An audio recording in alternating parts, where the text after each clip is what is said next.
ایک اور بہت اہم چیز جو میں اپنے علاج کے دوران کرتا ہوں وہ یہ ہے کہ میں فالو اپ سروے کرتا ہوں، اور اس سے آپ کا اعتماد بہت بڑھے گا یہ جان کے کہ زیادہ تر لوگ جنہوں نے ہمارا پروگرام کمپلیٹ کیا تھا وہ اپنے درد پہ قابو پانے میں کامیاب رہے۔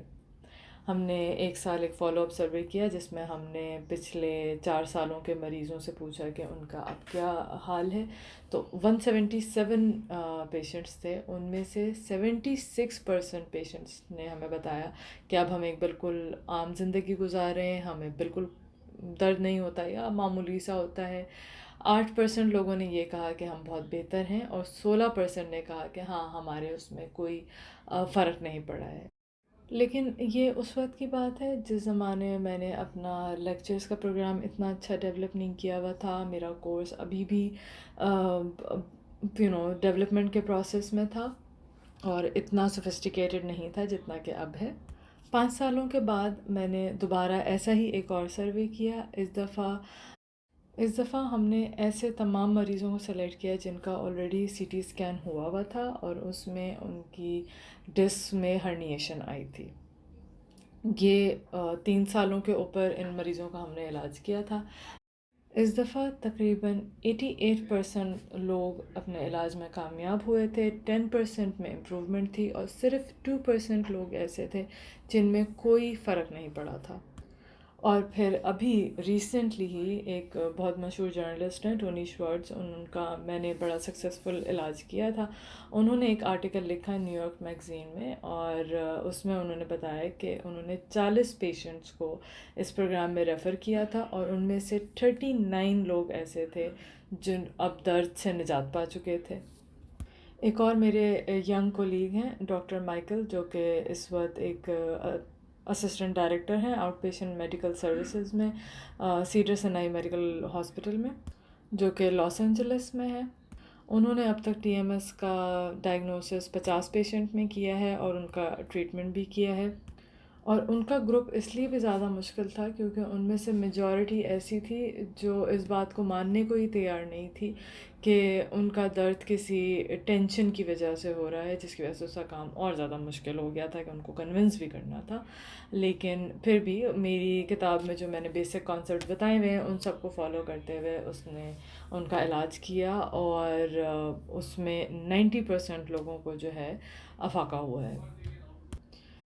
بعض لوگ یہ تنقید کرتے ہیں کہ مجھے اتنے اچھے نتائج اس لیے ملتے ہیں کیونکہ میں عموماً انہی پیشنٹس کو اپنے پاس بھرتی کرتا ہوں جو کہ میری بات ماننے کو تیار ہوتے ہیں۔ لیکن بات یہ ہے کہ میں انہی لوگوں کے ساتھ کام کر سکتا ہوں جو کہ میرے اس آئیڈیا کو سننے کے لیے تو تیار ہوں کہ ان کے جذبات ان کے درد کے ذمہ وار ہیں۔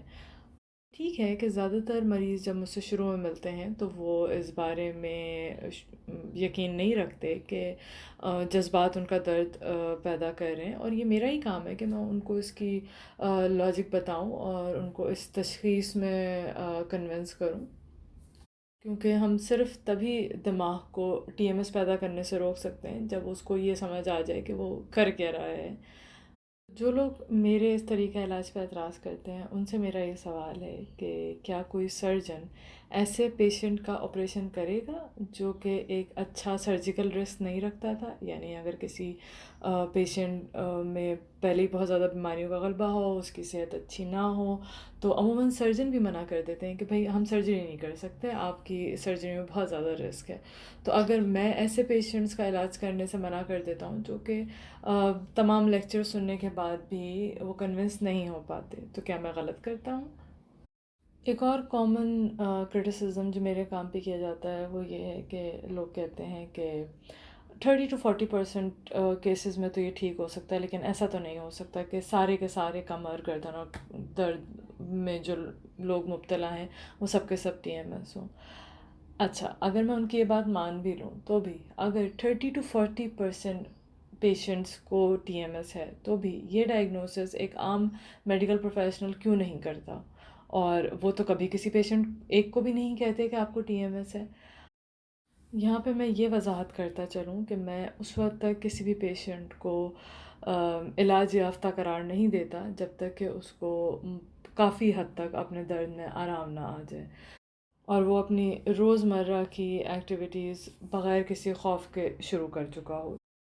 کوئی بھی شخص جو لمبے عرصے سے درد کا شکار ہو، اس کے لیے فزیکل ایکٹیویٹی کا خوف اصل درد سے کہیں زیادہ اپاہج کر دینے والا ہوتا ہے۔ میں نے آج تک جتنے بھی مریض دیکھے ہیں ان میں سے تقریباً ہر ایک ہی اپنے خوف کا قیدی ہوتا ہے، اپنے آپ کو چوٹ پہنچا دینے کا خوف، یا اپنے اوپر درد کا ایک اور دورانیہ لے آنے کا خوف۔ اور یہ خوف آپ کے درد سے بھی کہیں زیادہ اہم کردار ادا کرتا ہے کہ آپ کا دماغ اپنی ساری توجہ آپ کے جسم کی طرف مبذول رکھتا ہے اور آپ کی توجہ اپنے جذبات کی طرف بالکل بھی نہیں جا پاتی۔ اور یہ ہمارا کام ہے کہ ہم اس خوف کے قید سے اپنے مریضوں کو نجات دلائیں۔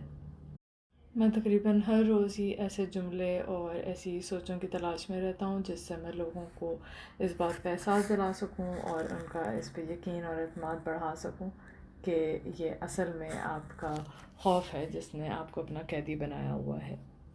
بعض جملے بعض لوگوں کو سمجھ آتے ہیں، بعض کو، اور تو اس لیے میں وہ سارے ہی استعمال کرتا ہوں۔ ان میں سے کچھ جملے میں آپ کے ساتھ شیئر کرتا ہوں تو شاید آپ کو بھی کوئی اچھا لگے۔ ہم کوشش کریں گے کہ ہم آپ کے جسم کو اس بات سے روکیں کہ وہ آپ کے جذبات کے اوپر فزیکلی ریئیکٹ کرے۔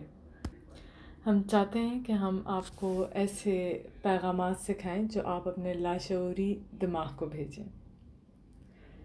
نالج ایک پینسلین کے طور پہ اثر کرتی ہے جس سے اس بیماری کا علاج ہوتا ہے۔ نالج از کیور، یعنی اس بارے میں جاننے سے ہی آپ کا علاج ہوگا۔ اب تک آپ کا لاشعوری دماغ آپ کے باڈی کو چلا رہا تھا، اب میں آپ کو سکھاؤں گا کہ کس طریقے سے آپ نے اپنے لاشعوری دماغ سے کنٹرول واپس لینا ہے۔ اپنے دماغ پہ غصہ کریں، اس سے بات کریں، اس کو ٹف ٹائم دیں۔ ٹی ایم ایس ایک ٹرک ہے جو آپ کا دماغ آپ پہ کھیل رہا ہے، اس کھیل میں بالکل بھی اس کے دام میں نہ آئے۔ ٹی ایم ایس ایک سائڈ شو ہے جو کہ اس لیے ڈیزائن کیا گیا ہے تاکہ آپ کو آپ کی ایموشنل پرابلم سے ڈسٹریکٹ کیا جا سکے۔ یہ سمٹمز ایک ایسا تماشا ہے جس سے آپ کا دماغ وہ چھپانا چاہتا ہے جو آپ کے دماغ میں اصل میں چل رہا ہے۔ زیادہ تر اسٹرکچرل چینجز جو بھی آپ کی ریڑھ کی ہڈی میں ہوئے ہیں وہ ایک قدرتی عمل ہے۔ آپ کا برین آپ کے دبے ہوئے غصے کا سامنا نہیں کرنا چاہتا، اس لیے وہ اس سے بھاگ رہا ہے۔ اس کے اوپر ہنسنے سے یا اس درد کو اگنور کرنے سے آپ اپنے دماغ کو یہ سکھا رہے ہیں کہ میرے مسلز کو نئے پیغامات بھیجو۔ ہم آپ کی مدد کریں گے تاکہ تلوار آپ اپنے ہاتھ میں پکڑ سکیں بجائے اس کے کہ وہ تلوار آپ کے سر پہ لٹکتی رہے۔